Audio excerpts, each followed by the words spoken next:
Hello guys, welcome to PD education. काहीच M S SET म्हणजेच Maharashtra set हा exam दरवर्षी पुणे युनिव्हर्सिटीमार्फत कंडक्ट केला जातो आणि दरवर्षी एक्झाम घेण्यापूर्वी नवीन रूल आणि रेग्युलेशन त्यांचे एका प्रॉस्पेक्टमार्फत इश्यू केले जातात. यावर्षी जो एक्झाम कंडक्ट केला जाणार आहे त्या संदर्भात देखील नवीन रूल्स आणि रेग्युलेशन त्यांनी इश्यू केलेले आहेत, पब्लिश केलेले आहेत. फ्रेंड, सर्व रूल आपल्याला माहीत असणं आवश्यक असतं, कारण एक्झाम क्वालिफाय झाल्यानंतर देखील डिस्क्वालिफाय काही वेळेस कन्सिडर केलं जातं, कारण रूल आपल्याला माहीत नसतात. आपण एम एस सेट एक्झाम देऊन बसतो. फ्रेंड, एम एस सेट संदर्भात नवीन जे प्रॉस्पेक्ट आहे ते आपण या ठिकाणी डिटेलमध्ये पाहणार आहोत. म्हणजेच एम एस सेटबद्दल सिलेबसपासनं ते रिझल्टपर्यंत सर्वच इन्फॉर्मेशन या लेसनमध्ये आपण समजून घेणार आहोत. जर तुम्ही एम एस सेट एक्झामबद्दल पूर्णपणे ब्लँक असाल, तुम्हाला इन्फॉर्मेशन माहीत नसेल, तर आजचं लेसन तुमच्यासाठीचे, कारण या ठिकाणी एम एस सेटची A to Z इन्फॉर्मेशन आपण पाहणार आहोत. हे लेसन पाहिल्यानंतर एम एस सेटबद्दल कुठलाही डाऊट तुमचा शिल्लक राहणार नाही याची खात्री. फ्रेंड, आजचं लेसन पूर्णपणे पाहण्यापूर्वी एक छोटीशी इन्फॉर्मेशन. जर तुम्ही महाराष्ट्र सेट एक्झाम किंवा NTUGC नेट एक्झाम संदर्भात प्रिपरेशन करत असाल, तर दोन्ही एक्झाममधील पेपर फर्स्टसाठी एक डिटेल कोर्स आपण रिसेंटली सुरू केलेला आहे. त्या कोर्समध्ये पेपर फर्स्टचा पूर्णपणे सिलेबस तुम्हाला कंप्लीट करून दिला जातो. म्हणजे सर्व सिलेबस, त्या संदर्भात मॉक टेस्ट आणि क्विज, त्यानंतर सराव प्रश्नपत्रिका, अशा सर्व गोष्टी त्या कोर्समध्ये ॲड केलेल्या आहेत.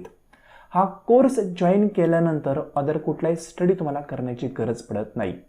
या कोर्सचा वापर करून खूप सारे विद्यार्थी मागील एक्झामिनेशनमध्ये क्वालिफाय झालेले आहेत. सर्वांचे रिझल्ट तुम्ही या ठिकाणी पाहू शकता. 2024मध्ये देखील खूप सारे विद्यार्थी क्वालिफाय झाले आणि 2025मध्ये अनेक विद्यार्थ्यांना पेपर फर्स्टमध्ये 100पैकी 92 पर्यंत देखील स्कोअर करता आलेला आहे. तुम्ही देखील चांगला स्कोअर करून M S SET exam qualify करू शकता. खूप सारे विद्यार्थी मागील एक्झामिनेशनमध्ये कोर्समार्फत आपले क्वालिफाय झालेले आहेत. सर्वांचे रिझल्ट मी ऑलरेडी तुमच्यासोबत शेअर केलेले आहेत. फ्रेंड, हा जो कोर्स आहे, या कोर्स संदर्भात डिटेल इन्फॉर्मेशन तुम्हाला हवी असेल तर तुम्ही आपल्या व्हॉट्सअपला मेसेज करू शकता. व्हॉट्सअप नंबर आहे 9011362082. या नंबरला मेसेज करा, इन्फॉर्मेशन पहा, त्यानंतर योग्य वाटलं तर कोर्स जॉईन करू शकता. आता आपण recently M S SET exam 2026 संदर्भात कोर्स लॉन्च केलेला आहे. ठीक आहे, इन्फॉर्मेशनसाठी व्हॉट्सअपला मेसेज नक्की करा. तर फ्रेंड, आज आपण एम एस सेट एक्झामबद्दल संपूर्ण माहिती पाहणार आहोत. जी लेटेस्ट इन्फॉर्मेशन आहे एक्झामिनेशन संदर्भात तीच पाहणार आहोत. या ठिकाणी मी official prospect M S SET एक्झामचं ॲड केलेलं आहे. या ठिकाणी तुम्ही पाहू शकता 41 नंबरचा सेट एक्झाम आता कंडक्ट केला जाणार आहे. तो एक्झाम होणार आहे 26 जुलै 2026ला. यामध्ये जे पण रूल आहेत ते रूल आपण या ठिकाणी समजून घेणार आहोत. हे प्रॉस्पेक्ट टोटल 27 पेजचं आहे, पण टोटल 27 पेजमधला जो पण महत्त्वाचा पार्ट आहे तो तुम्हाला या ठिकाणी मी सांगणार आहे. जे विद्यार्थी फर्स्ट टाईम एक्झाम देणार आहेत किंवा PGच्या विद्यार्थ्यांचा आता कंप्लीट झालेलं आहे, त्या विद्यार्थ्यांच्या व्हॉट्सअपला हा व्हिडिओ तुम्ही शेअर करू शकता, जेणेकरून त्यांना सर्व इन्फॉर्मेशन एकाच व्हिडिओमध्ये कळून जाईल. तर फ्रेंड, या प्रॉस्पेक्टला आपण या ठिकाणी पाहणार आहोत. ऑफिशियल प्रॉस्पेक्ट आहे त्यांचं. अनेक विद्यार्थ्यांना सेट एक्झामचा टेलिफोन नंबर माहीत नसतो, त्यासाठी हा नंबर या ठिकाणी दिलेला आहे. हा नंबर सेव्ह करून ठेवू शकता. लवकर ते फोन उचलत नाही, खूप वेळा प्रयत्न करावा लागतो, त्यावेळेस तुमचा फोन ते उचलू शकतात, किंवा त्यांचा मेल ID पण या ठिकाणी दिलेला आहे. सिंपल. आता याला आपण स्क्रोल डाऊन करूया आणि सर्व रूल समजून घेऊया. A to Z इन्फॉर्मेशन सेटबद्दल पाहूया. या ठिकाणी काही इंडेक्स दिलेले, कंटेंट दिलं आहे. कंटेंटचं आपल्याला पाहण्याची गरज नाही, कारण सर्वच प्रॉस्पेक्ट आपण पाहणार आहे. हे सर्व कंटेंट म्हणजे इथं पाहतील आहे.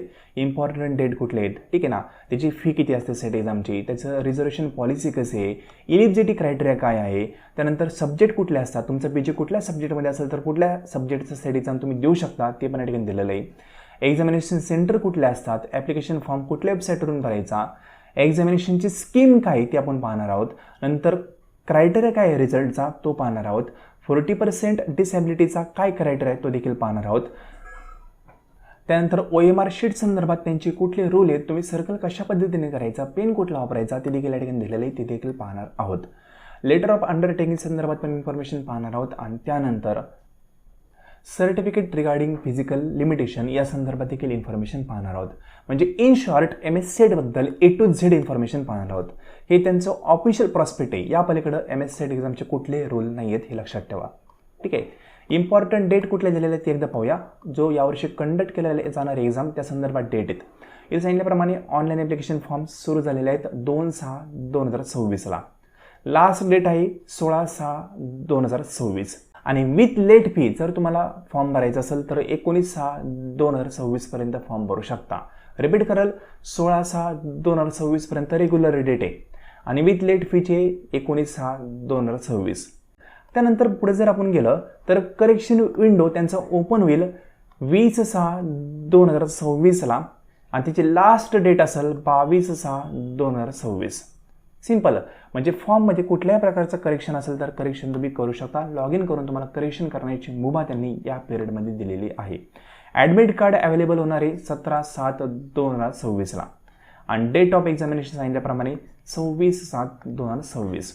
त्यानंतर एक नोट त्यांनी दिलेली आहे की तुम्ही फॉर्म भरल्यानंतर कुठल्याही प्रकारची फॉर्मची प्रिंट त्यांना सबमिट करायची नाही आहे. म्हणजे युनिव्हर्सिटीला तुम्ही कुरिअरनी किंवा पोस्टनी किंवा स्वतः जाऊन त्याची प्रिंट वगैरे देण्याची गरज नाही आहे. फॉर्म ऑनलाईन भरायचा, फी पेड करायची, तुमचं एक्झामिनेशनचं जे रजिस्ट्रेशन आहे ते त्यानंतर कंप्लीट होतं. कुठल्याही प्रकारची फिजिकल कॉपी त्यांना प्रोव्हाइड करायची नाही आहे.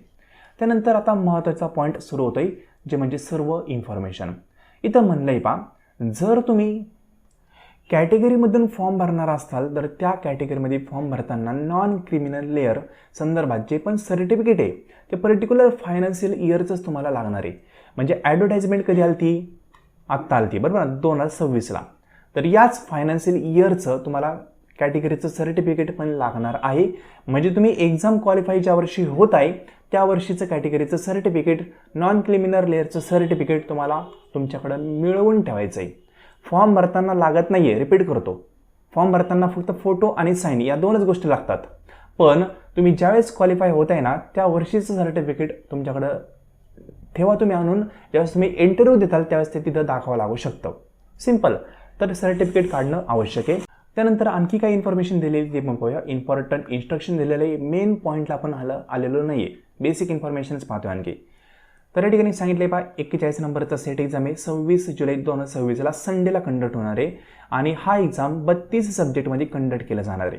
ते सब्जेक्ट कुठले ते आपण याच प्रॉस्पेक्टमध्ये पाहणार आहोत, डोंट वरी. त्यानंतर MSCET एक्झाम तुम्ही दिला आणि क्वालिफाय झाले किंवा तुम्हाला तुमचा रिझल्ट पाहायचा आहे तर तुम्हाला रिझल्ट त्यांच्या ऑफिशियल वेबसाईटला जाऊन पाहावा लागतो. त्यांचं तसं नोटिफिकेशन येतं MSCET एक्झामच्या ऑफिशियल वेबसाईटला, ते नोटिफिकेशन पाहायचं आणि त्यानंतर तुमचा रिझल्ट तुम्ही पाहायचा आहे.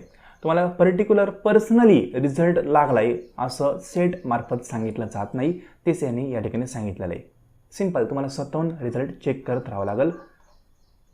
त्यानंतर त्यांनी एक पॉईंट हायलाईट केलेला आहे या ठिकाणी, तुम्ही जर फॉर्म भरला आणि करेक्शन तुम्हाला कुठल्या प्रकारचं करायचं आहे तर ते करेक्शन तुम्ही 22 तारखेपर्यंत करू शकता. म्हणजे 22 जून 2026 पर्यंत करू शकता. 22 जून झाल्यानंतर कुठल्याही प्रकारचं करेक्शन त्यांच्यामार्फत ॲक्सेप्ट केलं जात नाही, हे लक्षात घ्या. म्हणून फॉर्म भरताना काळजीपूर्वक भरा.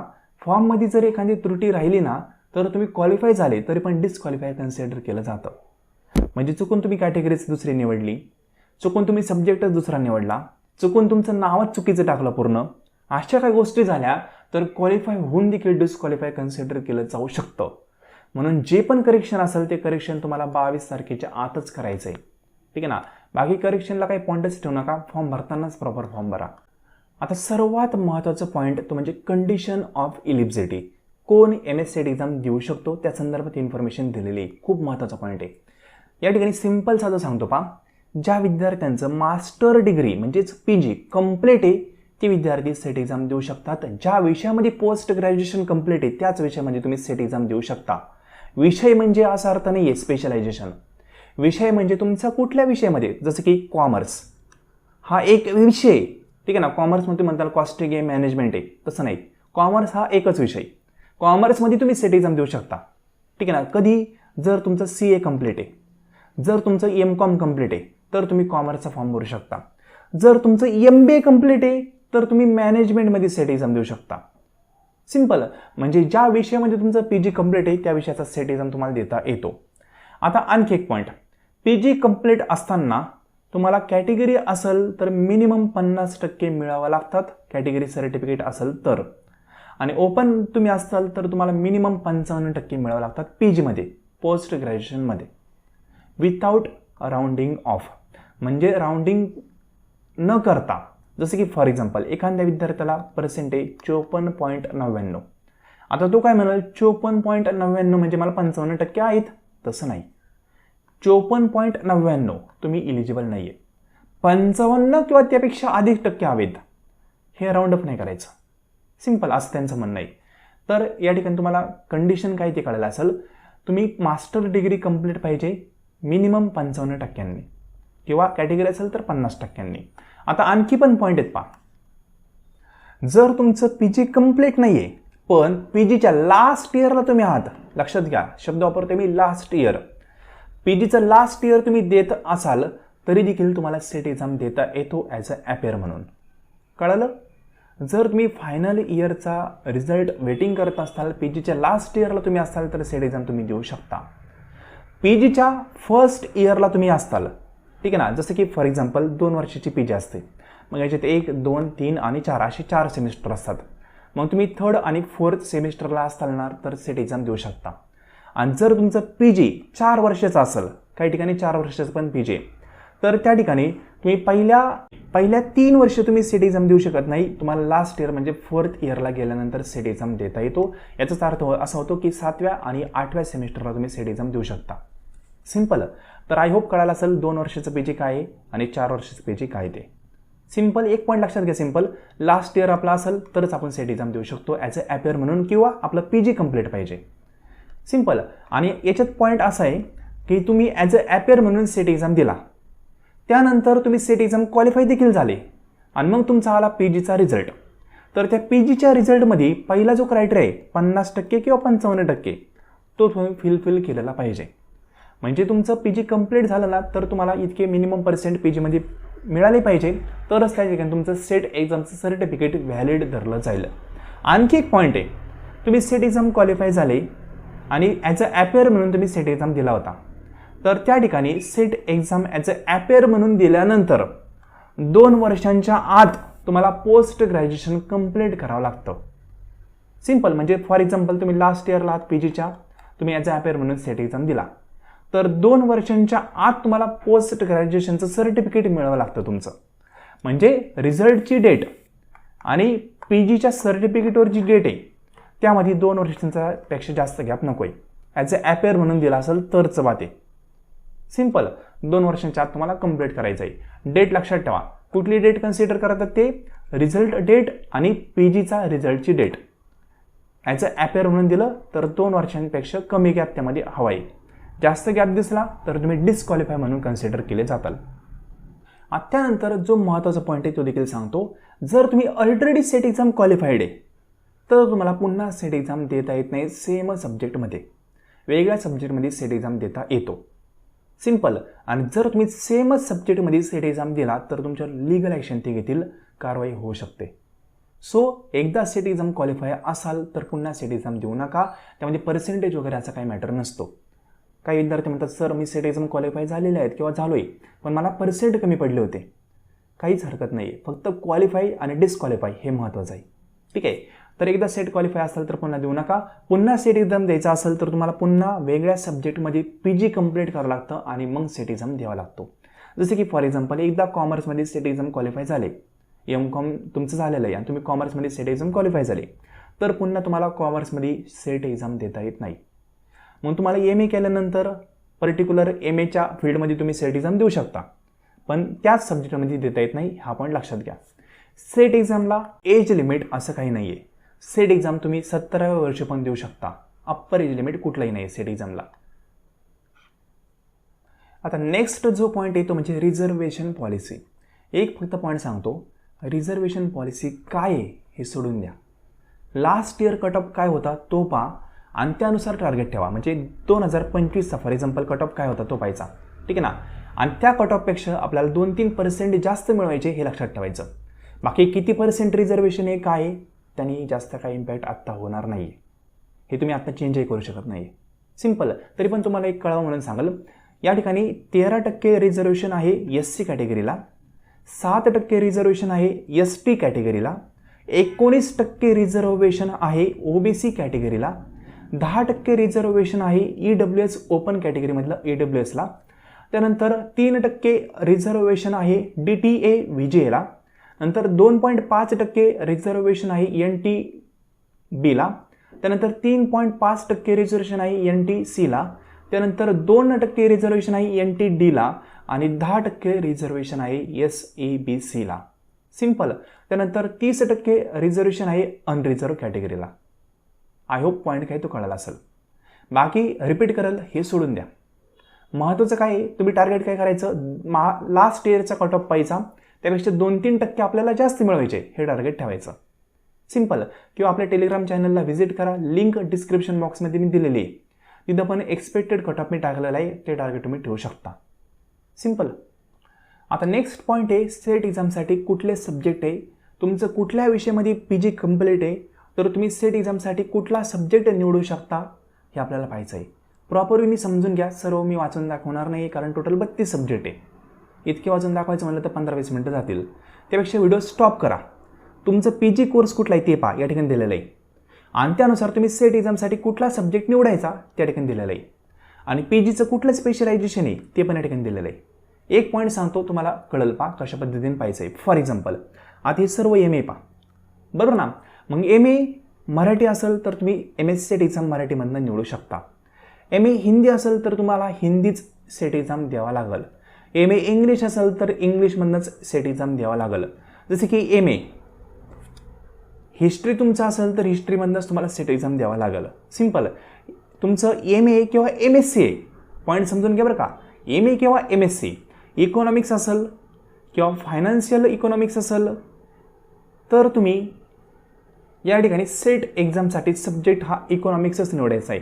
किंवा ॲग्री बिझनेस इकॉनॉमिक्स असेल तरी पण तुम्हाला इकॉनॉमिक्सच सेट एक्झामसाठी आहे. सिंपल.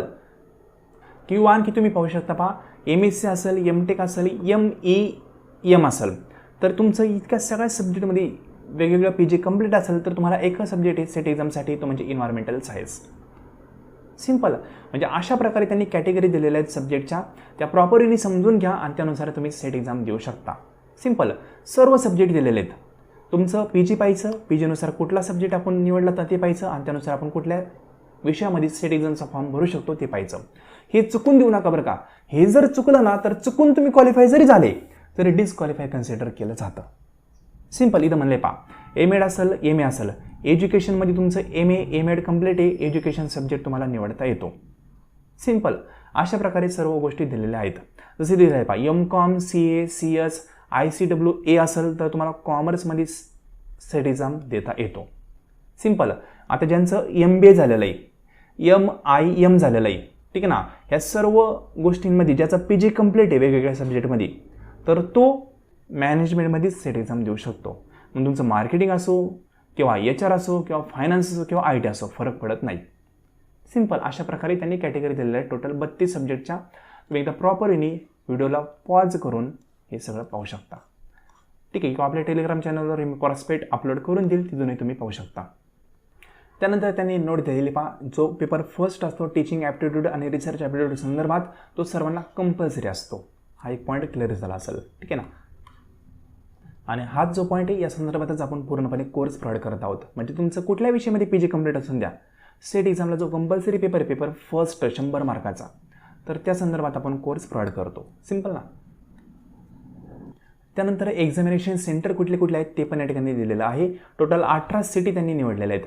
मुंबई, पुणे, कोल्हापूर, नंतर सोलापूर, नंतर अहिल्यानगर, नाशिक, धुळे, जळगाव, छत्रपती संभाजीनगर, नांदेड, अमरावती, नागपूर, चंद्रपूर, गडचिरोली, पणजी गोव्यामधलं, ठीक आहे ना, रत्नागिरी, परभणी आणि नंदुरबार. हे टोटल 18 सिटीज आहेत. त्यामध्ये MS सेट एक्झाम कंडक्ट केला जातो. म्हणजे अहिल्यानगरमध्ये भरपूर सेंटर असतील, ठीक आहे ना. ह्या सिटी त्यांनी दिलेल्या आहेत. पॉईंट समजून घ्या. पुण्यामध्ये भरपूर सेट एक्झामचे सेंटर असतील, पण पुण्यामध्ये पण सेट एक्झाम होतो असं त्यांनी सांगितलेलं आहे. सिंपल. म्हणजे रविवारी जो एक्झाम होईल ना तो या पर्टिक्युलर सिटीजमध्ये कंडक्ट केला जाईल. बाकी ॲप्लिकेशन फॉर्म पूर्णपणे ऑनलाईन आहे. ऑफलाईन कॉपी तुम्हाला कुठेही सबमिट करायची नाही. ही त्यांची वेबसाईट आहे. आणखी भरपूर गोष्टी आपल्याला पाहिजे आहेत MS सेट एक्झामबद्दल. इथं फी वगैरे दिलेली आहे पहा. ओपन कॅटेगरीसाठी 800 रुपये फी आहे, विथ लेट फी 1300 आहे. सांगितल्याप्रमाणे लेट फीची भानगड ठेवूच नका. रेग्युलर फीमध्ये फॉर्म भरून टाका. बाकी सर्व कॅटेगरीसाठी फी 650 रुपये. आता त्यानंतर एक्झामिनेशनची स्कीम काय, कशा प्रकारे एक्झाम कंडक्ट केला जाणार आहे. तर पहिला point, mode of examination OMR sheet base आहे, म्हणजे ऑफलाईन पद्धतीने एक्झाम आहे यावर्षी पण. पॅटर्न ऑफ एक्झामिनेशन हा महत्त्वाचा आहे. पहा या ठिकाणी पेपर फर्स्ट आहे, त्यामध्ये टोटल 50 क्वेश्चन असतात, प्रत्येक क्वेश्चनला 2 मार्क असतात, टोटल 100 मार्काचा पेपर असतो. पेपर सेकंड आहे, यामध्ये टोटल 100 प्रश्न असतात, 2 मार्काला 1 प्रश्न असतो, टोटल 200 मार्काचा पेपर असतो.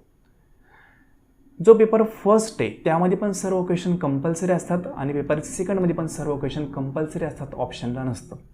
सिंपल, म्हणजे टोटल दोन्ही पण पेपर मिळून 150 मार्काचा तुमचा पेपर असतो.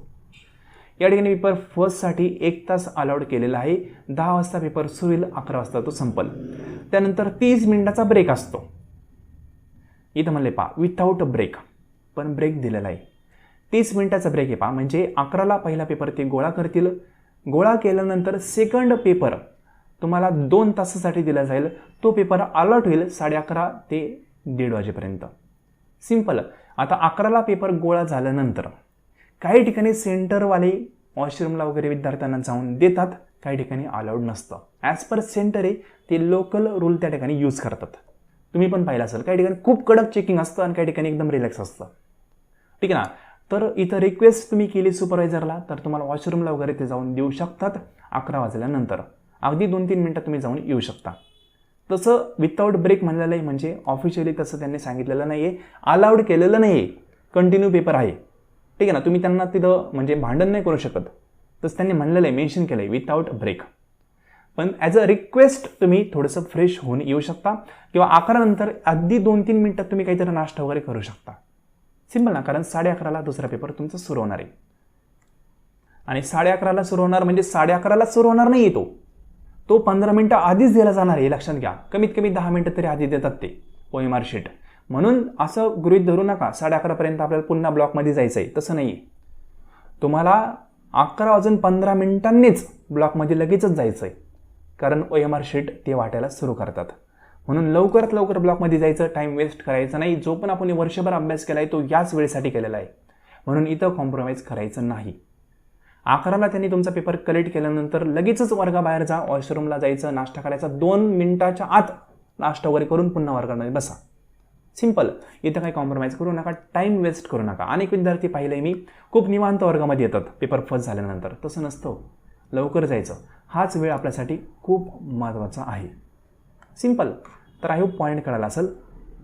त्यानंतर जो पॉईंट त्यांनी सांगितला आहे की पेपर फर्स्टमध्ये ABCD अशा प्रकारचे 4 सेट असतात. तुम्हाला कुठलाही सेट येऊ शकतो. सर्व सेटमध्ये क्वेश्चन सेम असतात, फक्त बफरिंग केलेलं असतं, म्हणजे क्वेश्चन खालीवरती केलेलं असतात. सिंपल. म्हणजे असा विचार नाही करायचा माझ्या मित्राला D सेट आलता म्हणजे तो सोपा होता आणि मला A आलता म्हणून मला पेपर अवघड गेला, तसं नसतं. सर्व सेटमध्ये सेम क्वेश्चन असतात, खालीवरती सिक्वेन्स असतो. ठीक आहे. तुम्ही एकमेकांचे आन्सर पाहू नये म्हणून तशा प्रकारची पॅटर्न त्या ठिकाणी अप्लाय केलेला आहे. सिमिलरली पेपर सेकंडला पण तशा पद्धतीचं असतं. 4 सेट असतात, 4 सेटमध्ये क्वेश्चन बफर केलेले असतात, खालीवरती क्वेश्चन असतात. त्यानंतर जो महत्त्वाचा पॉईंट आहे, तुम्हाला जी OMR शीट भेटते ना, त्या OMR शीटवर तुमचा सीट नंबर तुम्हाला टाकायचा असतो. तो सीट नंबर अतिशय काळजीपूर्वक टाकायचा. त्यामध्ये कुठल्याही प्रकारची चूक झाली नाही पाहिजे. नाव टाकताना थोडंफार मिस्टेक झाली तर जमल, काही प्रॉब्लेम नाही, कॉम्प्युटर नाव वाचत नाही. कॉम्प्युटर काय करतं, OMR शीटमधले जे राऊंड आहेत ना तुमचे असे, ते राऊंड वाचतं. म्हणून OMR शीटमध्ये लक्षात ठेवा, तुम्हाला पहिल्यांदा अंकी तुमचा सीट नंबर टाकावा लागतो. अशा चौकोन असतात, ठीक आहे ना, ते तुमचा सीट नंबर तुम्हाला टाकावा लागतो. आणि त्यानंतर त्याच्या खाली त्या सीट नंबरनुसार असं राऊंड पण करावं लागतं, ठीक आहे ना, जे अंक तुम्ही टाकलेत ना त्यानुसार. म्हणून हे सीट नंबर जो टाकताय अंकी आणि राऊंड केलेला, तो अतिशय काळजीपूर्वक टाका. तिथं चूक होऊन देऊ नका. जर चूक झाली तर कदाचित तुमचा एक्झाम चेक होणार नाही, तुम्ही त्या ठिकाणी एक्झाम देऊन देखील अपात्र ठरताल, असं त्यांनी प्रॉस्पेक्टमध्येच सांगितलेलं आहे. म्हणून काही चूक होऊन देऊ नका. सीट नंबर खूप महत्त्वाचा नका. सीट नंबरला कुठल्याही प्रकारची चूक झाली नाही पाहिजे. खूप वेळा सांगितलं आहे, अनेक विद्यार्थ्यांकडून इथं चुका होतात, त्यांचा रिझल्ट येत नाही. ठीक आहे. नेक्स्ट पॉईंट, निगेटिव्ह मार्किंग नाही आहे. म्हणून सर्व क्वेश्चन अटेम्प्ट करा, कुठलाही क्वेश्चन राहिला नाही पाहिजे. पूर्णपणे तुमचा पेपर ज्यावेळेस गोळा करणार आहे 10 मिनिटं आधी पूर्ण क्वेश्चन पेपर पहा, किती प्रश्न राहिलेत त्यानुसार एक अंदाज घ्या. आणि जर आपल्याला असं वाटत असेल की आपले खूपच जास्त प्रश्न शिल्लक आहेत तर तुक्के मारून टाका, कारण निगेटिव्ह मार्किंग नाही आहे. सिंपल. तर एकही प्रश्न सुटला नाही पाहिजे अशी काळजी घ्या. बाकी आपल्या कोर्समध्ये मी डेमो पेपर तुम्हाला त्यासाठीच प्रोव्हाइड करणार आहे. तुम्ही पर्टिक्युलर वेळेमध्ये म्हणजे एका तासामध्ये कशाप्रकारे क्वेश्चन पेपर मॅनेज करायचा ते त्या डेमो पेपरमध्ये शिकून घेणार आहे. टोटल 15 डेमो पेपर म्हणजे सर्व प्रश्नपत्रिका त्या कोर्समध्ये मी सोडून घेणार आहे आणि तुम्हाला सोडायला पण देणार आहे. ठीक आहे, ॲप्लिकेशनमार्फत सर्व गोष्टी प्रोव्हाइड केल्या जातात. हे तुम्ही प्रॉपरली जर केलं ना तर तुमचं टाईम मॅनेजमेंट प्रॉपरली होतं आणि तुमच्या मिस्टेक पण कमी होतात. ठीक आहे ना, तो कोर्समध्ये पोर्शन कंप्लीट होईल आणि विद्यार्थ्यांनी कोर्स जॉईन केलेला आहे त्यांना हे सर्व माहीत असेल. आता नेक्स्ट पॉईंट आहे medium of question paper. Medium of question paper English आणि मराठी या दोन्ही लँग्वेजमध्ये आहे. पण एक पॉईंट समजून घ्या, जर इथं म्हणले पहा in case of any ambiguity in translation किंवा construction of a question in the exam it's English version shall be treated as a final and the decision of SET shall be final in this regard. कळाला point? नसेल कळालं तर सांगतो. तुम्हाला English आणि मराठी अशा दोन्ही लँग्वेजमध्ये क्वेश्चन पेपर भेटणार आहे, पेपर फर्स्ट आणि सेकंड. पण इंग्लिश लँग्वेज जी आहे ना तीच फायनल कन्सिडर करतात आणि त्यानुसारच रिझल्ट येतो. कारण होतं काय माहिती आहे का, इंग्लिशमधनं जे प्रश्न आहेत ना तेच पहिल्यांदा काढले जातात एक्झामिनेशनमध्ये आणि त्याचं ट्रान्सलेशन फक्त गुगलमार्फत केलं जातं मराठीमधनं. आता ट्रान्सलेशनमध्ये अनेक चुका होतात तुम्हाला माहिती आहे. ठीक आहे, मग अशा वेळेस काय होतं, मराठी क्वेश्चन काय वेळेस पूर्णपणे वेगळा असतो आणि इंग्लिश क्वेश्चन पूर्णपणे वेगळा असतो. आता तुम्ही मराठीतनं क्वेश्चन लिहिला, पाहिला, सोडवला, ठीक आहे ना, आणि इंग्लिशमधनं क्वेश्चन काहीतरी वेगळाच होता, तर तुम्ही मराठीतनं क्वेश्चन वाचला प्रॉपरली, आन्सर पण दिलं, पण जर इंग्लिशमधनं क्वेश्चन वेगळाच असेल आणि त्याचं आन्सर वेगळंच काहीतरी असेल तर त्या ठिकाणी इंग्लिशमधनं ज्यांनी पेपर दिलेला आहे ना त्यांना त्याचे मार्क भेटणार आहे, मराठीवाल्याचं तिथं आन्सर चुकणार आहे. म्हणजे फॉर एक्झाम्पल 41 किंवा आपण म्हणू 21 नंबरचा प्रश्न आहे, ठीक आहे असा, आणि ए, बी, सी आणि डी असे ऑप्शन आहेत. इकडे इंग्लिश आहे, इकडे मराठी आहे. आता इंग्लिशमधनं 21 नंबरच्या क्वेश्चनचं ऑप्शन ए हे करेक्ट येत आहे. आता ट्रान्सलेशन केलं इंग्लिश क्वेश्चनला मराठीमधनं, एखाद्याने मराठीतनं वाचला आणि मराठीतनं क्वेश्चननुसार जे ट्रान्सलेशन आहे त्यानुसार ऑप्शन सी हा करेक्ट येत आहे, असं खूप वेळा होतं बरं का. तर त्या ठिकाणी तुम्ही सी निवडलं पहा, मराठीतनं क्वेश्चन प्रॉपर वाचला, सी आन्सर पण तुमच्या मते करेक्ट आहे, काही चूक नाही आहे. पण 21 नंबरचा प्रश्न इंग्लिशमधनं काय होतंय ते पाहणार, त्यानुसार ऑप्शन ए हा करेक्ट आहे, त्यांना कळतंय, ते आन्सर फायनल आन्सर कीमध्ये देणार. मग तुम्ही सी मच करेक्ट दिलं पण ते कन्सिडर केलं जाणार नाही, कारण फायनल त्यांनी म्हणलंय पहा इंग्लिशच कन्सिडर केलं जातं, मराठी नाही. म्हणून माझं म्हणणं असतं की इंग्लिशमधनंच पेपर देण्याचा प्रयत्न करा. एखाद्या विषय नाहीच कळाला तर मराठीतनं पहा, पण इंग्लिशमधनं एकदा पाच. ठीक आहे, कमीत कमी 4-5 प्रश्न असे होतात आणि त्यामुळे तुमचे मार्क कमी होतात. ठीक आहे ना, विद्यार्थ्यांनी 92-93% मिळवले ना ते असेच नाही, त्यासाठी इंग्लिशमधनं पेपर थोडासा पाहावा लागतो. मराठीतनं चुका होतात त्यांच्याकडून पण, कारण त्यांनी हे पॉईंटच त्यासाठी दिलाय ना. ठीक आहे ना, ट्रान्सलेशन करताना चूक होऊ शकते असं त्यांचं पण म्हणणं आहे. चूक झाली आम्ही इंग्लिश कन्सिडर करणार असं त्यांनी म्हणलेलं आहे. आता त्यानंतरचा जो पॉईंट आहे तो म्हणजे रिव्हॅल्युएशन किंवा रिचेकिंग ऑफ रिझल्ट. काहीच अलाउड नाही आहे, रिव्हॅल्युएशन करू शकत नाही, रिचेकिंगही करू शकत नाही. ठीक आहे, एकदा रिझल्ट डिक्लेअर झाला कुठल्याही गोष्टीचं अलाउड इथं केलं जात नाही. सिम्पल, त्यांनी असं क्लिअर कट सांगितलेलं आहे प्रॉस्पेक्टमध्येच. आणि त्यानंतरचा पॉईंट त्यांनी तोच सांगितला आहे. तिथं म्हणलंय पहा त्यांनी रिव्हॅल्युएशन किंवा रिचेकिंग अलाउड नाही. मग तुम्हाला त्यांना रिचेकिंग करायलाच लावायचं आहे. तू म्हणताना आम्ही लिगल ॲक्शन घेऊ शकता. 30 दिवसांच्या आत तुम्ही लिगल ॲक्शन देखील घेऊ शकता रिझल्ट डिक्लेअर झाल्यानंतर. सिम्पल, तुम्हाला वाटतंय की नाही माझ्याबद्दल अन्याय केला यांनी, माझा रिझल्टच चुकीचा दिलेला आहे, ठीक आहे ना, तर त्या केसमध्ये तुम्ही 30 दिवसांच्या आत लिगल ॲक्शन घेऊ शकता. 30 दिवसांनंतर कुठल्याही प्रकारचं तुमचं त्या ठिकाणी ते ऐकून घेणार नाही. सिंपल. आता नेक्स्ट जो पॉईंट आहे तो म्हणजे process and criteria for declaration of a result. म्हणजे रिझल्ट डिक्लेअर करण्यासाठी काय प्रोसेस असते, काय क्रायटेरिया असतो त्या ठिकाणी सांगितलेलं आहे. शॉर्ट वेमध्ये समजून सांगणारे त्याआधी काय पॉईंट म्हणले ते पहा. 6% एक पॉईंट असतो, त्यानंतर कॅटेगरी वाईज जो स्लॉट आहे त्याचा एक पॉईंट असतो, आणि त्यानंतर सर्वात महत्त्वाचा पॉईंट तो म्हणजे स्टेप 3. या ठिकाणी पेपर फर्स्ट आणि सेकंड हे दोन्ही पेपर मिळून ओपन कॅटेगरी किंवा EWS कॅटेगरी यांना मिनिमम 40% मिळवावे लागतात आणि बाकी सर्व कॅटेगरींना मिनिमम 35% मिळवावे लागतात. आता सर्वांचं कॅल्क्युलेशन कसं असतं ते थोडक्यामध्ये सांगतो. तरी पहा, फॉर एक्झाम्पल 1 लाख विद्यार्थ्यांनी फॉर्म भरलेले आहेत. ठीक आहे, 1 लाख विद्यार्थ्यांनी काय केले, फॉर्म भरलेत, एक्झामिनेशन फॉर्म. त्यापैकी 80,000 विद्यार्थ्यांनी पेपर दिला. ऑब्व्हियसली काही विद्यार्थी ॲबसेंट असणार आहे. आपण कन्सिडर करू की 20,000 विद्यार्थी ॲबसेंट होते. ठीक आहे, 1,00,000 विद्यार्थ्यांनी फॉर्म भरले होते, ॲबसेंट होते 20,000 विद्यार्थी, त्यांचा विषय संपला. 80,000 विद्यार्थ्यांनी पेपर दिला. आता ज्या विद्यार्थ्यांनी पेपर दिला ते सर्वच हुशार आहे का? नाही, काही काही पूर्ण मट्ट असतील. मग जवळपास आपण असं कन्सिडर करू 80,000पैकी 5,000 विद्यार्थी अशा आहेत की ज्यांना मार्कच जास्त पडले नाही. म्हणजेच काय, त्यांना मिनिमम 35% किंवा 40% पण पडले नाही. कसे? कॅटेगरीनुसार. इथे म्हणले ना, ओपन कॅटेगरी 40%, बाकींना 35%. म्हणजे पेपर फर्स्ट आणि सेकंड मिळून त्यांना इतके पण पर्सेंट पडले नाही. मग आता 80,000 जणांनी पेपर दिलता, 5,000 इतके पण पर्सेंट पडले नाही. मग त्यांचं म्हणणं काय UGCचं, की हे विद्यार्थी शिक्षक होण्याच्या पात्रतेचेच नाही आहेत. मग हे 5,000 त्यातून लेस होणार, म्हणजे राहिले 75,000 विद्यार्थी. आता 75 विद्यार्थी शिक्षक होण्याच्या पात्रतेचे आहेत, पण सर्वांना शिक्षक करणं पॉसिबल आहे का? नाही. मेरिट आहे, 6% विद्यार्थीच ते घेऊ शकतात. मग आता 6% विद्यार्थी कुठले घ्यायचे? या 75,000 विद्यार्थ्यांपैकी जे टॉपचे विद्यार्थी आहेत, कॅटेगरीनुसार सर्व गोष्टी पाहून जे टॉपला विद्यार्थी आहेत ते 6% विद्यार्थी क्वालिफाय होतात. म्हणून 5,000-6,000 विद्यार्थी दरवर्षी क्वालिफाय होतात. कळलं? म्हणजे 1,00,000पैकी 6% नसतं. जे विद्यार्थी मिनिमम इलिजिबिलिटीला पार केलेलं आहे त्या विद्यार्थ्यांपैकी 6% असतात. सिंपल. तर आय होप पॉईंट काय तो कळाला असेल. मग 35% किंवा 40%चा क्रायटेरिया कसा यूज केला जातो हे कळलं असेल. म्हणजे ज्यांना इतके पर्सेंट पडत नाही ना, 35-40, तर ते विद्यार्थी शिक्षक होण्याच्या पात्रतेचे नाही आहे असं त्यांना वाटतं. मग त्यांना ते पुढे कॅल्क्युलेशनमध्येच घेत नाही. जे उरलेले विद्यार्थी त्यापैकी 6% विद्यार्थी ते काढणार आणि 6% विद्यार्थी क्वालिफाय असणार आहे. मग 5,000 विद्यार्थी असतात क्वालिफायचे. मग बाकीच्यांचं काय? ते डिस्क्वालिफाय. मग त्यांनी पुन्हा पेपर द्यायचा. संपलं. तर आय होप याचा पॉईंट काय तो कळाला असेल. याचं डिटेलमध्ये एक्सप्लेनेशन मी एका व्हिडिओमार्फत दिलेलं आहे. टेलिग्राम चॅनलला व्हिजिट करा. तिथं हा फॉर्म्युला यूज करून तुम्हाला प्रॉपर वेने सर्व गोष्टी सांगितलेल्या आहेत.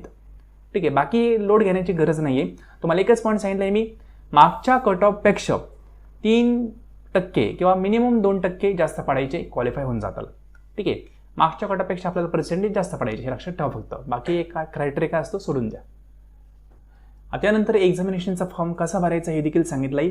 यूट्यूब चॅनलवर मागच्या 2 दिवसांमध्येच एक्झामिनेशन फॉर्म कशा पद्धतीने भरायचा त्याचा एक व्हिडिओ मी तुम्हाला दिलेला आहे. डायरेक्टली डेमो दिलेला आहे. तो व्हिडिओ पहा. एक्झामिनेशन फॉर्मच्या स्टेप सर्व कळतील. जास्त काही तुम्हाला सांगत नाही. ठीक आहे ना, तो व्हिडिओ पाहून घ्या. त्या ठिकाणी सांगितलं आहे फॉर्म कसा भरायचा. बाकी काही जनरल इन्स्ट्रक्शन आहेत, बेसिक आहेत, सर्व तुम्हाला हॉल तिकीटवर पण भेटतात. त्या पण तुम्ही वाचू शकता. बेसिक आहे. ठीक आहे, जास्त काय वाचून दाखवत नाही मी. म्हणजे तेच ना, एक्झामिनेशन हॉलमध्ये तुम्हाला म्हणजे जो टाईम आहे त्याच्या आत जवळपास 1 तास पोहोचायचं आहे. ठीक आहे, अशा बेसिक गोष्टी आहेत ज्या कॉम्पिटेटिव्ह एक्झामला असतात, त्या सर्व गोष्टी या ठिकाणी दिलेल्या आहेत. आणि त्यानंतर चॅलेंजिंग आन्सर की वगैरे येते. ठीक आहे, म्हणजे ज्यावेळेस फायनल आन्सर की येणार आहे ना, त्याच्या आधी एक चॅलेंजिंग आन्सर की येते. म्हणजेच काय, ते पूर्णपणे त्यांच्या मते आन्सर कुठले आहेत पर्टिक्युलर क्वेश्चनचे ते डिस्प्ले करतात. कोण? सेट विभागावाले. मग तुम्ही ते आन्सर पाहिजे. जर तुम्हाला वाटलं की त्यांनी आन्सर चुकीचे दिले आणि मी दिलेलं बरोबर आहे, तर तशा क्वेश्चनला तुम्ही चॅलेंज करू शकता. पर्टिक्युलर एका क्वेश्चन मागं 200 रुपये चॅलेंजिंग फी असते. म्हणजे एका क्वेश्चनला चॅलेंज करायचं म्हणलं तर 200 रुपये पेड करावे लागतात. नॉट रिफंडेबल फी असते ते. याबद्दल तुम्हाला नंतर सांगाल मी आन्सर कीच्या वेळेस, डोंट वरी. त्यानंतर त्यांनी म्हणले पहा, the decision of the set state agency shall be final in all matter. म्हणजे कुठलाही मॅटर असो, सेट विभागाने म्हणलं ना ही दिशा उत्तर आहे तर ते उत्तरच आहे. त्यांचा डिसिजन फायनल तुम्हाला कन्सिडर करावं लागेल. त्यांना असं प्रॉस्पेक्टमध्येच सांगितलेलं आहे. म्हणजे तुम्ही एक्झाम देताय ना, तर त्यांच्या मतानुसार तुम्हाला एक्झाम द्यावं लागेल असं त्यांनी थोडक्यामध्ये या ठिकाणी सांगितलं आहे. नाही तुम्हाला त्यांचं म्हणणं पटलं, तुम्ही कोर्टात जाऊ शकता 30 दिवसांच्या आत रिझल्ट डिक्लेअर झाल्यानंतर. सिंपल. त्यानंतर आणखी पण काही पॉईंट दिलेत. OMR शीटवर अशा प्रकारे तुम्हाला राऊंड करायचं आहे. बेसिक इन्फॉर्मेशन आहे, जास्त काय अवघड नाही आहे. ठीक आहे, हे जास्त नाही करेक्ट आहे. असं काही करायचं नाही, हे असं करायचं नाही, हे नाही करायचं, हे नाही करायचं, असं ॲक्युरेट सर्कल करायचं. हे तुम्हाला मी सर्व गोष्टी सांगाल याच यूट्यूब चॅनलवर. त्यासाठी यूट्यूब चॅनलला तुम्ही सबस्क्राईब करून ठेवा. आणि रफ वर्कसाठी तुम्हाला जो क्वेश्चन पेपर आहे ना त्याचं शेवटचं पेज असतं. रफ वर्कसाठी सेपरेट काही ते पेज देत नाही, तिथंच ब्लँक पेज अवेलेबल असतात रफ वर्कला. त्यानंतर आन्सर वगैरे चेंज होत नाही एकदा फायनल आन्सर की डिक्लेअर झाल्यानंतर. अशा काही बेसिक इन्फॉर्मेशन त्यांनी दिलेल्या आहेत. आता अनफेअर मीन्स, ठीक आहे ना, जर तुम्ही काही गोष्टी फॉलो केल्या नाही त्यांच्या, तर ते तुम्हाला काय करू शकतं ते पण या ठिकाणी त्यांनी दिलेलं आहे. आणि कुठल्या गोष्टी तुम्ही अनफेअरनी करू शकता किंवा कुठल्या गोष्टींना अनफेअर ट्रीट केलं जाईल ते पण या ठिकाणी सांगितलेलं आहे. जसं की फॉर एक्झाम्पल कॅल्क्युलेटर अडवून नसतं, मग तुम्ही कॅल्क्युलेटर लिहिलं तर अनफेअर आहे, तुम्हाला केस होऊ शकते. त्यानंतर क्वेश्चन पेपरवर लिहिणं वगैरे अलाउड नसतं, तुम्ही लिहिलं तर त्या ठिकाणी तुम्हाला सुपरिटेंडंट जे असतील ते तुमच्यावर कारवाई करू शकतात. अशा बेसिक गोष्टी आहेत, ठीक आहे ना. सुपरवायझर जे असतील त्यांचं जे म्हणणं आहे ते तुम्हाला ऐकावं लागेल, त्यांनी जे म्हणलं आहे ते फायनल असेल, ठीक आहे ना. अशा काही गोष्टी दिलेल्या आहेत. म्हणजे थोडक्यात बेसिक एक्झामिनेशनचे रूल त्यांनी दिलेले आहेत ते आपल्याला फॉलो करायचे आहेत. कुठलाही रूल तुम्ही फॉलो केला नाही तर अनफेअर प्रॅक्टिस कन्सिडर केली जाईल आणि त्या ठिकाणी तुम्हाला एक्झामिनेशन हॉलमधून काढून देखील टाकलं जाऊ शकतं, ठीक आहे ना. अशा बेसिक काही गोष्टी आहेत. किंवा इथं पण म्हणले पहा फोर्सफुल एंट्री, म्हणजे जर तुम्हाला घेत नसतील हॉलमध्ये एक्झामिनेशनच्या आणि तुम्ही फोर्सफुल म्हणले आम्हाला घ्याच, त्यांना धाक दाखवला तर ते अनफेअर होईल, ठीक आहे ना. तुमचा एक्झाम झालेला आहे, तुम्हाला बाहेर जाता येत नाही, तुम्ही म्हणजे मला जायचंच आहे, तरी पण ते अनफेअर होईल. म्हणजे बेसिक आहे, त्यांचे रूल तुम्हाला सर्व फॉलो करायचे. जे पण सुपरवायझर सांगतील ते तुम्हाला फॉलो करावंच लागेल, नाही केलं कारवाई होऊ शकते. बाकी त्यांनी डिक्लेरेशनचा फॉर्म वगैरे सर्व गोष्टी दिलेल्या आहेत, मी सर्व गोष्टी पाहू शकता, ठीक आहे ना. तर हे 27 पानांचं टोटल प्रॉस्पेक्ट आहे. तुम्हाला मी टोटल प्रॉस्पेक्ट या ठिकाणी दाखवलेलं आहे. सेट एक्झाममध्ये लक्षात ठेवा 2 पेपर असतात, ठीक आहे ना. पेपर फर्स्ट आणि सेकंड. जो पेपर सेकंड आहे ना हा तुमचा सब्जेक्टिव्ह पेपर आहे. म्हणजेच काय, ज्या विषयामध्ये तुमचं पोस्ट ग्रॅज्युएशन कंप्लीट झालेलं आहे त्या विषयाचा पेपर सेकंड आहे. मग यामध्ये अभ्यास काय करायचा आहे तर 10 युनिटचा तुम्हाला अभ्यास करायचा आहे. 10 युनिट कुठले, त्याचा सिलेबस MS सेट एक्झामच्या ऑफिशियल वेबसाईटला भेटून जाईल. या प्रॉस्पेक्टमध्ये तुम्हाला वेबसाईट खूप वेळा दाखवलेली आहे, त्या वेबसाईटवर जाऊन तुम्ही सर्व सिलेबस पाहू शकता. लक्षात ठेवा ज्या विषयामध्ये तुमचं पोस्ट ग्रॅज्युएशन कंप्लीट आहे त्याच विषयाचा असतो पेपर सेकंड, वेगळा काही नसतो. तुम्ही जर पोस्ट ग्रॅज्युएशनमध्ये म्हणजे PGमध्ये आणि अंडर ग्रॅज्युएशनमध्ये म्हणजे UGमध्ये जर प्रॉपर वेने अभ्यास केला असेल कॉलेज लाईफमध्ये तर तुम्हाला पेपर सेकंडचा काहीच अभ्यास करण्याची गरज नसते. कळाला पॉईंट. फक्त तिथं सिन्सिअरला अभ्यास करायला पाहिजे, कारण PG आणि UGमध्ये जो सिलेबस आहे तोच MS सेट एक्झामच्या पेपर सेकंडमध्ये, वेगळं काही नाही आहे. आणि जो पेपर फर्स्ट आहे हा कॉमन आहे सर्वांसाठी, म्हणजे आर्ट्स, कॉमर्स आणि सायन्स या तिघांना पण कॉमन आहे पेपर फर्स्ट. म्हणून त्यामध्ये अनेक गोष्टी मिक्स आहेत. मिक्स म्हणजे काय, रिसर्च ॲप्टिट्यूड आहे जो आर्ट्सच्या विद्यार्थ्यांनी कदाचित अभ्यासला नसेल, कॉमर्सच्या विद्यार्थ्यांनी कदाचित अभ्यासला नसेल, ठीक आहे ना. टीचिंग ॲप्टिट्यूड आहे, कुठल्याच फॅकल्टीने अभ्यासलेला नसतो. कम्युनिकेशन आहे, मॅथमॅटिकल रिझनिंग आहे, लॉजिकल रिझनिंग आहे, DI म्हणजे डाटा इंटरप्रिटेशन आहे. असे बरेच पेपर फर्स्टमध्ये युनिट आहे, टोटल 10 युनिट आहेत. हे थोडंसं कॉमन ॲप्टिट्यूडचे पॉईंट आहेत, हे तुम्हाला थोडे अभ्यासावे लागतात. बाकी पेपर सेकंड सांगितल्याप्रमाणे कॉलेज लाईफमध्ये जो अभ्यास केला तोच रिवाईज करायचा आहे, वेगळं काही नाही आहे. जे PGचे बुक्स तुम्ही प्रॉपरली फॉलो केले तरी पेपर सेकंड तुमचा कव्हर होतो. फक्त पेपर फर्स्ट बाबतीत थोडा बारकाईने अभ्यास करणं गरजेचं आहे. दोनही पेपरचा सिलेबस तुम्हाला MS सेट एक्झामच्या ऑफिशियल वेबसाईटला भेटून जाईल. हा कॉमन आहे, हा सब्जेक्टिव्ह आहे. बाकी पेपर फर्स्टबद्दल तुम्हाला कोर्स जॉईन करायचा असेल तर तुम्ही आपल्या व्हॉट्सअप नंबरला मेसेज करू शकता. इन्फॉर्मेशन पहा, त्यानंतर योग्य वाटलं तर डेफिनेटली कोर्स जॉईन करू शकता. खूप चांगल्या प्रकारे पेपर फर्स्ट तुम्हाला कव्हर करून दिला जाईल, ठीक आहे. आपला व्हॉट्सअप नंबर आहे 90 11 36 20 82. तर फ्रेंड आज आपण या ठिकाणी प्रॉस्पेक्ट पूर्णपणे पाहिलेला आहे. काही डाऊट असेल, क्वेरी असेल तर तुम्ही याच व्हिडिओच्या कमेंट बॉक्समध्ये मेसेज करू शकता. आजचं लेसन तुम्ही संपूर्ण पाहिले त्याबद्दल थँक्यू सो मच.